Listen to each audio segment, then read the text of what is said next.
Magandang araw sa inyong lahat at welcome sa aking channel.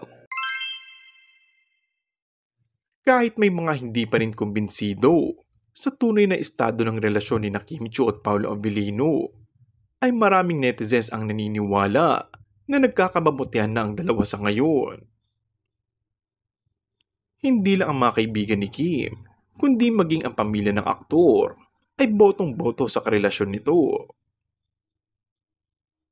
Tila wala na makakapigil, lalo't buo ang suporta na ibinibigay sa kanila.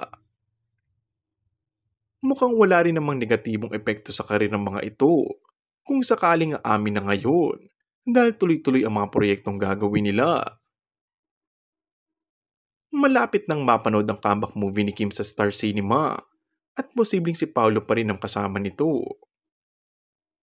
Samantalang si Paolo naman ay patuloy ang pagpasok ng kabi-kabilang endorsements.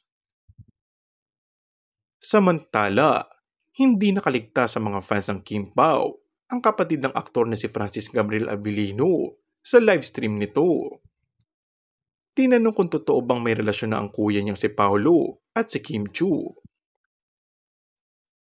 Pahayag nito, "Hindi ko alam kung sila na. Patago kasi ang kuya ko, pero sana sila na." Dagdag pa niya, gusto niya si Kim para kay Paolo dahil feeling umano nito ay mabait na aktres si Kim. And that's all for our today's video. Kung bago ka lang sa aking channel ay mag-subscribe at pindutin na rin ang notification bell. Maraming salamat!